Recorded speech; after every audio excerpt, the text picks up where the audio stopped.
मुसलमान जो है वो चुनाव के वक्त तो सही से इस्तेमाल नहीं करता वोट का। हमारे ही लोगों को क्यों सताया जाता है? इसलिए सताया जाता है जब ये अपने हक के लिए सही से वोट का इस्तेमाल नहीं करते। ये जो गठबंधन का धोखा मुसलमानों के आंखों पे चश्मा लगा दिया गया, ये बहुत बड़ा धोखा है हमारे साथ। जिसे भी वोट दे उसका गिरेबान पकड़ के पूछे, भाई आपने हमारे लिए क्या किया है। आज हमारे साथ हैं सहारनपुर लोकसभा सीट से बहुजन समाज पार्टी के टिकट पर चुनाव लड़े पूर्व जिला पंचायत चेयरमैन पति माजिद अली जी। उनसे बात करेंगे। माजिद जी, आपका स्वागत है। जी बहुत शुक्रिया आपका। माजिद जी, 2019 में बहुजन समाज पार्टी इस सीट से जीती थी। इस बार आपने चुनाव लड़ा है, तो कैसा लग रहा है आपको? क्या रिस्पॉन्स रहा है? आपकी भी उम्मीद है कि जीतेंगे इंशाअल्लाह। आपके साथ मुस्लिम वोट बैंक जो है वो उस तरह से नहीं जुड़ पाया, ऐसे इस तरह की लोगों में चर्चाएं हैं। आपने भी कहा था पिछली बार, क्या कहेंगे इस बारे में? नहीं, मैंने तो ये कभी नहीं कहा। इंशाअल्लाह देखिए, चुनाव ही भाजपा का हमारा होगा। गठबंधन का तो जो लोग ऐसा कह रहे हैं वो बाद में पछताएंगे, क्योंकि मुसलमान जो है वो चुनाव के वक्त तो सही से इस्तेमाल नहीं करता वोट का, और जब वक्त निकल जा फिर कोसते हैं कि भाई भाजपा ने ऐसे कर दिया, उसने ऐसे कर दिया। इतना खूबसूरत, इतना बढ़िया मौका था सहारनपुर की आवाम के पास कि अपना एक तरफा वोट डाल के बसपा को जिताने के लिए और भाजपा को हराने के लिए, लेकिन उस वोट में इन्होंने अपने आप को डिवाइड करके भाजपा की मदद करी। लेकिन फिर भी हमें उम्मीद है कि हमारा और भाजपा का ही चुनाव होगा। बाद में हमारे लोग सर पटकेंगे कि जी गलती हो गई, लेकिन जब वो वक्त निकल जाता है फिर तो वापस नहीं आता। वो तो 5 साल के लिए चला जाएगा। बस मेरी ये अपील दरखास्त है आपके माध्यम से भी जो लोग सुने, कि ये तो एहसास करें कि भाई हम इतने टाइम से जो वोट देते आ रहे, हमें वोट के बदले में मिला क्या? हमारी जिंदगी में क्यों नहीं बदलाव आया? हमारे लोगों की हालत क्यों इतनी खराब है? ये सोचना चाहिए ना कि जिसे भी वोट दे उसका गिरेबान पकड़ के पूछे, भाई आपने हमारे लिए क्या किया है? हम आपको वोट क्यों दें? आप हमारे बच्चों के लिए या हमारे लिए क्या करोगे? तो जब तक मुसलमान ये बात नहीं सोचने कर अपने खुद के मुस्तकबिल के लिए वोट नहीं देगा, उस वक्त तक मुसलमान को कुछ नहीं मिलने का।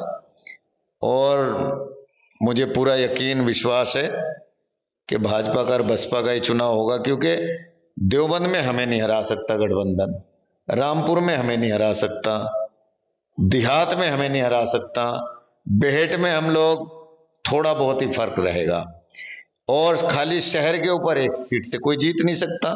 तो इन्होंने सीधा सीधा भाजपा की मदद करी है। अब भाजपा की मदद की है तो ये वक्त बताएगा क्या आएगा आने वाला वक्त। लेकिन हमें अब भी पूरा यकीन विश्वास है कि हमारा और भाजपा का ही चुनाव होगा। चाहे जीत किसकी होगी ये तो मैं नहीं कह सकता अभी, क्योंकि गोलक में है सब कुछ, सबकी किस्मत बंद है। और मैं मुसलमान हूं, क्योंकि गैप का पता सिर्फ कुदरत को है। मुझे नहीं पता गैप में कल क्या होने वाला है, इस पे मेरा पूरा यकीन विश्वास है। तो जो भी अल्लाह ने हमारी किस्मत में लिखा है वो इंशाअल्लाह अच्छा ही होगा। बस हमारी तो ये अपील दरखास्त जरूर है कि वोट देते टाइम ये जरूर सोचे, और वोट के बाद भी ये सोचे कि भाई हमारी जिंदगी क्यों नहीं सुधर रही है, हमारे लोगों का उत्पीड़न क्यों हो रहा है, हमारे लोगों को क्यों सताया जाता है। इसलिए सताया जाता है जब ये अपने हक के लिए सही से वोट का इस्तेमाल नहीं करते। बहुत बहुत शुक्रिया आप सबका। नहीं, बहुजन समाज पार्टी को समाजवादी पार्टी, कांग्रेस लगातार गठबंधन के लिए कह रही थी, साथ आने के लिए कह रहे थे। बसपा ने गठबंधन नहीं किया इस और अलग गठबंधन से अलग उतरी, तो इस बात का नुकसान नहीं हुआ होगा? भाई गठबंधन का सब लोग कह रहे हैं ना। अगर गठबंधन को मुसलमानों से इतना प्यार है, लगाव है, अवैसी साहब की कल ही मैंने देखी एक वीडियो आपकी अदालत में, उसके पास हमारे कुछ मौलाना गए थे कि जी आप यूपी में आके चुनाव मत लड़िए, समाजवादी का नुकसान होता है।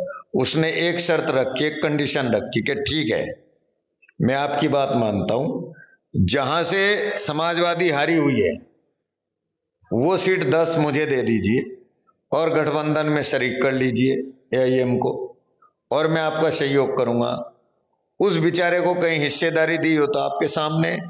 तो ये जो गठबंधन का धोखा मुसलमानों के आंखों पे चश्मा लगा दिया गया, ये बहुत बड़ा धोखा है हमारे साथ। हमें हिस्सेदारी कोई नहीं देनी चाहता।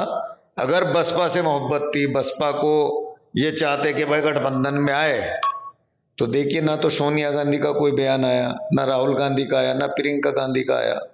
तो हम ये कैसे यकीन कर ले? वो ऊपर की राजनीति है जो हमारे स्तर से ऊपर है। मुसलमान तो वहां तक नहीं सोच सकता। ये अवैसी साहब का खुद का बयान है कि हमें हिस्सेदारी के लिए नहीं लिया गया साथ में। तो गठबंधन पे मैं यकीन नहीं करता कि ऊपर की मशवरा थी क्या थी वो वही जाने। ये मौका था दलित और मुस्लिम प्लस, इससे खूबसूरत मौका हो ही नहीं सकता। हमें जब तक हम अपने लिए नहीं लड़ेंगे, अपने हक अधिकार के लिए वोट नहीं डालने के, कोई दूसरा नहीं देने वाला आके।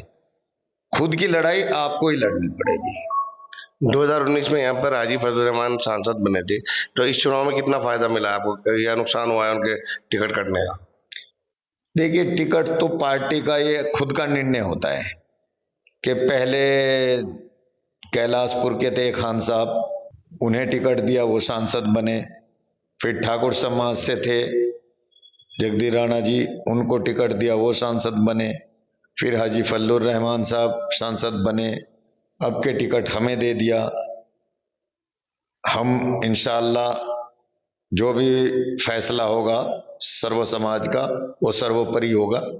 कल को हो सकता है हमें भी ना लड़ाए, किसी और का नंबर आ जाए, ये तो चलता रहता है सिस्टम में। लेकिन हाँ, ये बात सही है कि अब हम सहारनपुर में वो हर सीट पे चुनाव लड़ेंगे जहां पे हमें महसूस होगा कि हमें लड़ना है, क्योंकि सहारनपुर की लड़ाई अब ये दूसरी दिशा में जाएगी। अब हम इंशाअल्लाह किसी और को अपनी ओटे पे डाका नहीं डालने देंगे। इनको इनकी औकात बताएंगे कि भाई तुम्हारी ये औकात है, हमारी ये औकात है। अब तो लड़ाई मैदान में होगी डट के, पूरी बेहतरीन तरीके से।